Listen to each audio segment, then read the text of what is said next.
और दुर्योधन जैसे महाबली की सेना को पराजित करने के बाद महाभारत का विजेता बन गया तो उसे लगने लगा कि ये तो उसका निजी पराक्रम है, उसके बाणों में बल है, पुरुषार्थ है।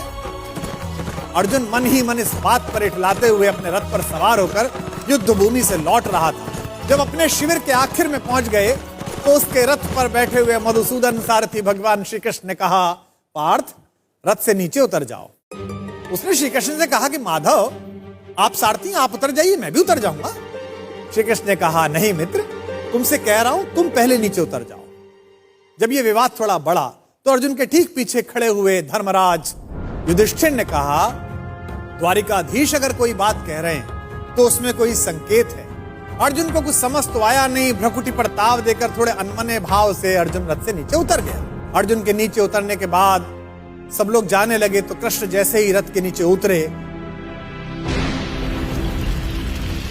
रथ में एक भयंकर विस्फोट हुआ और रथ छोटे छोटे टुकड़ों में बट गया। विजय का सिंहासन सामने देख रहा था जो अर्जुन, जिसके सिर पर विजय का ताज था, उस अर्जुन ने पलट कर देखा तो माधव मुस्कुरा रहे थे और रथ जल रहा था।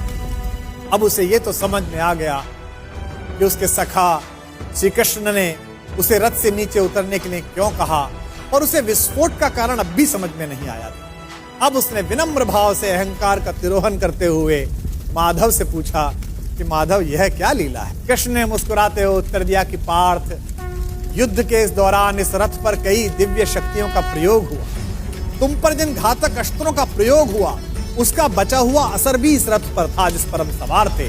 लेकिन वे सारे अस्त्र शस्त्र और वे घातक शक्तियां केवल इस कारण से काम नहीं कर रही थी कि मैं वहां उपस्थित था। अगर आज मैं इस रथ से तुमसे पहले उतर जाता अर्जुन, तो इस युद्ध को जीतने के बाद भी तुम जीवित ना हो।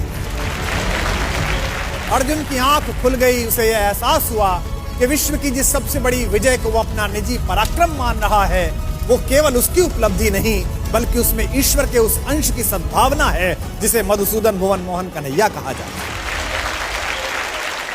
ये कथा ये बताती है कि सिद्धियों के मद में खुद को इतना शक्तिशाली मत समझो कि जिन्होंने हमें सिद्धियां दी हैं उन्हीं को आप आंखें दिखाने लगो। याद रखिएगा, आपकी प्रत्येक सफलता के पीछे कृष्ण जैसे ऐसे असंख्य लोग हैं जिनकी चुपचाप और अदृश्य शुभकामनाओं के कारण आप इस विजय रथ पर सवार हुए हैं। जब भी आपको यह लगने लगे कि आपने ये ऐतिहासिक उपलब्धि स्वयं की बुद्धि शक्ति के कारण पाली है, तो बस उन लोगों के बारे में सोचिए जिनके सहयोग के बिना आपकी यात्रा इतनी आसान न होती।